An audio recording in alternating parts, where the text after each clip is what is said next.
Praise the lord. అందరికీ వందనాలు. అనుదిన వాక్యములో భాగంగా ఈరోజు మాట్లాడుకునే అంశము నీటి బుగ్గల యొద్ద వారిని నడిపించెదను. యెషయా గ్రంథము 49వ అధ్యాయము 10వ వచనం చూసినట్లయితే, నీటి బుగ్గల యొద్ద వారిని నడిపించెదను, కాబట్టి వారికి ఆకలి అయినను దప్పిక అయినను కలగదు, ఎండమావులైనను ఎండ వారికి తగలదు.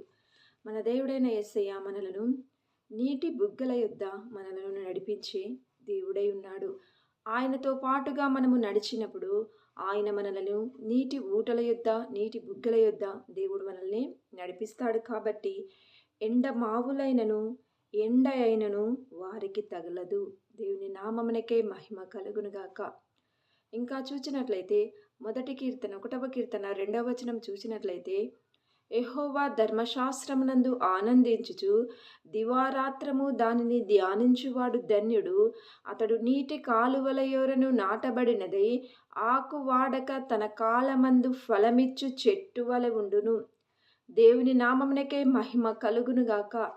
శరరురకుత నీటి బుగ్గల యొద్ద వారిని నడిపించదనన్న దేవుడు మనమేమి చేయాలని కోరుకుంటున్నాడు అంటే, మనము దుష్టుల ఆలోచన చొప్పున నడిచేవారిగా ఉండాలని దేవుడు కోరుకోవడం లేదు. మనము అపహాసకులు కూర్చుండు చోటున కూర్చుండాలని దేవుడు కోరుకోవడం లేదు. కానీ పాపుల మార్గంలో నిలవాలని దేవుడు కోరుకోవడం లేదు. కానీ మనము నీటి బుగ్గల యొద్ద మనము నడవాలి, మనం ఎల్లప్పుడూ ఫలించు చెట్టు వలె ఉండాలి అంటే మనం ఏమి చేయవలసిన వారమై ఉన్నామంటే, దివారాత్రము దాన్ని ధ్యానించువాడు ధన్యుడు అంట. దేవుని యొక్క ధర్మశాస్త్రమందు మనము ఆనందించుచు దివారాత్రము దాన్ని ధ్యానించువాడు ధన్యుడు. మనము దేవుని యొక్క వాక్యమును దాన్ని చదవడంలో ఆనందిస్తూ దివారాత్రము దేవుని యొక్క మహాకార్యములను, ఆశ్చర్య కార్యములను, గంభీర కార్యములను, గొప్ప కార్యములను, మహత్కార్యములను, ఆయన మహాత్యమును మనము ధ్యానించినప్పుడు మనము నీటి కాలువల యొరను నాటబడినదై ఆకు వాడక తన కాలమందు ఫలమిచ్చు చెట్టు వలె ఉండును.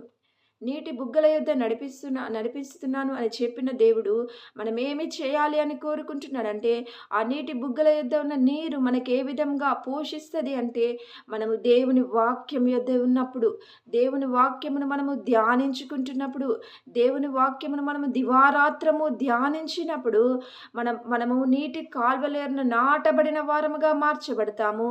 మన ఆకులు వాడక ఏ కాలమైతే ఆ కాలమందు తన కాలమందు ఫలమిచ్చు చెట్టు వలె మనం మార్చబడతాం. ఒక ఫ్రూట్ఫుల్ ట్రీ, ఒక మామిడి చెట్టు ఎండాకాలంలో ఫలించినట్టుగా, సీతాఫలము శీతాకాలంలో ఫలించినట్టుగా, తన కాలమందు చెట్లు ఫలములిచ్చినట్లుగా మనము కూడా ఆ వాక్యమును ధ్యానించినప్పుడు ఫలమిచ్చే చెట్టు వలె మార్చబడుతున్నాము. ఇంకా చూసినట్లయితే ఆయన నడిపించే ఆ నీటి బుగ్గల యొద్ద మనం నడుచుచున్నప్పుడు ఇర్మియా గ్రంథము 17వ అధ్యాయము 7-8 వచనాలను చూసినట్లయితే, యెహోవాను నమ్ముకొను వాడు ధన్యుడు, యెహోవా వానికి ఆశ్రయముగా ఉండును. వాడు కాలువల యొద్ద నాటబడిన చెట్టు వలె ఉండును. అది కాలువల ఓరను దాని వేళ్ళు తన్నును, వెట్ట కలిగినను దానికి భయపడదు. దాని ఆకు పచ్చగా ఉండును. వర్షము లేని సంవత్సరమున చింత నొందదు, కాపు మానదు. దేవుని నామమునకే మహిమ కలుగునుగాక. దేవుడు మనలను నీటి కాలువల యొద్ద, ఆయన మనకిచ్చే నీటి బుగ్గల యొద్ద మనల్ని నడిపించినప్పుడు మనం ఏ విధంగా ఉంటాము అంటే, ఆ నీటి కాలువల యొద్ద నాటబడిన చెట్ల వలె మనం మార్చబడుతున్నాము. మనము భయపడని వారంగా ఉంటున్నాము. చూడండి, అది వెట్ట కలిగినను దానికి భయపడదంట. నీటి కాలువల యొద్ద ఉన్న చెట్టుకు ఎండ వచ్చినా, శ్రమ వచ్చినా దానికి భయము లేదట. అంతేకాకుండా వర్షము లేని సంవత్సరమున చింత నొందదు, కాపు మానదు. ఇదిగో, ఆ పైనుంచి వర్షం పడడం లేదేమో, అయితే ఆ చెట్టు మాత్రము ఫలిస్తూనే ఉంటుందంట. ఎందుకంటే దాని వేళ్ళు అగాధ జలములలోనికి నాటబడినవి. అదేవిధంగా దేవుడు మనలను నీటి బుగ్గల యొద్ద నడిపించినప్పుడు, ఆయనతో పాటుగా మనం నడుస్తూ ఉంటున్నప్పుడు మన వేళ్ళు అగాధ జలముల ఊటలతో అంటుకట్టబడతాయి. కాబట్టి ఇర్మియా 17వ అధ్యాయం 7-8 వచనములో చెప్పబడినట్టుగా మనము వెట్ట కలిగినను దానికి భయపడదు, దాని ఆకు పచ్చగా ఉండును. దేవుని నామమునకే మహిమ కలుగునుక. ఎటువంటి శ్రమలు కలిగినా కానీ ఆకు పచ్చగా ఉన్నట్టు, ఆ చెట్టు ఆకులు పచ్చగా ఉన్నట్టు మనము కూడా శ్రమలలో ఫలించు వారముగా ఉందుముగాక. ఇంకా చూచినట్లయితే యెషయా గ్రంథము 31వ అధ్యాయం 6వ వచనములో వారికి ఎన్నటికీ కృషింపక నీళ్లు పారు తోట వలె ఉందురు అంట. దేవుడు మనలను నీటి బుగ్గల యొద్ద నడిపించినప్పుడు మనము కృషించిపోయేవారుగా ఉండమంట. మనము శుష్కించిపోయేవారుగా, ఎండకు ఎండిపోయిన వారంగా, కరువులో ఉన్నట్టుగా, సొమ్మసిల్లినట్టుగా ఉండము కానీ నీళ్లు పారు తోట వలె మనం ఉంటామంట. దేవుని నామమునకే మహిమ కలుగునుగాక. ఆయన నీటి బుగ్గల యొద్ద మనలను నడిపించుచు ఉన్నప్పుడు మనము నీళ్లు పారు తోట వలె ఉంటున్నాము. ఇంకా చూచినట్లయితే యెషయా గ్రంథము 44వ అధ్యాయము 4వ వచనములో నీటి కాలువల యొద్ద నాటబడిన చెట్లు, నిరవంజి చెట్లు గడ్డిలో ఎదుగునట్లు వారు ఎదుగుదురు. దేవుని నామమునకు మహిమ కలుగును గాక. ఆయన మనలను నీటి బుగ్గల యొద్ద నడిపించుచున్నప్పుడు, దివారాత్రము ఆయన వాక్యమును మనము ధ్యానించుచున్నప్పుడు మనము ఫలమిచ్చు చెట్టు వలె ఉంటున్నాము. శ్రమలలో ఏ శ్రమకు భయపడని వారముగా ఉంటున్నాము. శ్రమలలో కూడా ఫలించే వారముగా ఉంటున్నాము. ఇంకా కృషింపక నీళ్లు పారే తోట వలె ఉంటున్నాము. ఇంకా 4వదిగా చూస్తే వాళ్ళు నీటి కాలువ యొద్ద నిరవంజి చెట్లు ఎదుగునట్లుగా మనం నీటి కాలువల యొద్ద మనము నడిచినప్పుడు యెషయా 44:4లో చెప్పబడినట్లుగా మనము ఎదిగే వారముగా ఉంటాము. దేవుడు మనలను నీటి బుగ్గల యొద్ద నడిపించినప్పుడు మనము ఎదిగే వారముగా ఉంటాము. మనము ఆత్మీయంగా ఎదిగే వారముగా ఉంటాము. ఆర్థికంగా ఎదిగే వారముగా ఉంటాము.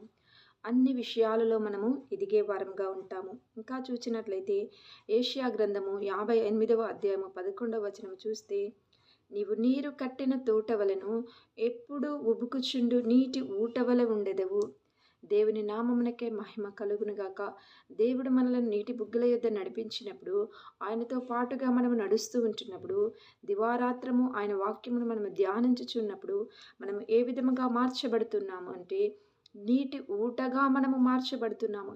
ఏదో ఆ కాలువల యొద్ద నీరు కొంచెం మనము తెచ్చుకున్నట్టుగా కాదు కానీ, కాలువల నుండి నీరు ప్రవహించినట్టుగా కాదు కానీ, నీటి ఊటలో నుండి నీరు ఎప్పుడూ ఉబుకుచుండు నీటి ఊట వలె మనము మార్చబడుతున్నాము. కాబట్టి మనము నీటి బుగ్గల యొద్ద ఆయనతో పాటు నడుచుచున్నప్పుడు ఇంకా చూసినట్లయితే మనము కాపుదలను, భద్రతను పొందుకుంటున్నాము.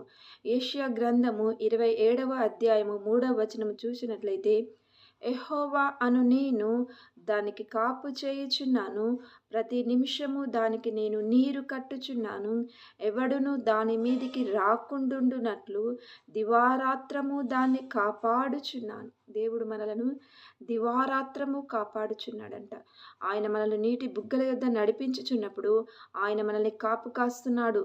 ప్రతి నిమిషము దానికి నీరు పెడుతున్నాడంట. చూడండి, దేవుని నామమునకే మహిమ కలుగునుగాక. ఆయన ప్రతి నిమిషము నీరు పెట్టినప్పుడు మనము ఎల్లప్పుడూ ఫలించే చెట్టు వలె మార్చబడుతున్నాం. ఇంకా చూసినట్లయితే ఆయన కేవలం నీటిని పెట్టడమే కాదు కానీ ఎవ్వడును దాని మీదికి రాకుండానట్లు దివారాత్రము దాన్ని కాపాడుచున్నాడంట. చూడండి, దేవుడు మనల్ని నీటి బుగ్గల యొద్ద నడిపించుచున్నప్పుడు ఆయన మనకు ప్రతి నిమిషము కాపుదల ఇచ్చే దేవుడుగా కూడా ఉంటున్నాడు. ఇంకా చూసినట్లయితే నిర్గమకాండము 15వ అధ్యాయం 27వ వచనం చూస్తే వారికి మధురముగా మార్చబడింది. మారా జలము మధురముగా మార్చబడింది. ఇంకా వారు సమృద్ధిలో నడిచినారు ఇశ్రాయేలీలు. తరువాత వారు ఏలీమునకు వచ్చిరి. అక్కడ 12 నీటి బుగ్గలు 70 ఈత చెట్లు ఉండెను. వారు అక్కడనే ఆ నీళ్ల యొద్దనే దిగిరి. దేవుని నామమునకే మహిమ కలుగునుగాక. దేవుడు ఇశ్రాయేలీలను 12 నీటి బుగ్గల యొద్ద నడిపించినాడు. కాబట్టి వారి జీవితంలో వారు సమృద్ధిని చూసినారు. ఇంకా నీటి బుగ్గల గురించి మనం ధ్యానించినట్లయితే హాగరు జీవితాన్ని చూసినట్లయితే ఆదికాండము 21వ అధ్యాయము 19వ వచనంలో మరియు దేవుడు ఆమె కన్నులు తెరిచినందున ఆమె నీళ్ల ఊట చూచి వెళ్ళి ఆ తిత్తిని నీళ్లతో నింపి ఆ చిన్నవానికి త్రాగనిచ్చెను.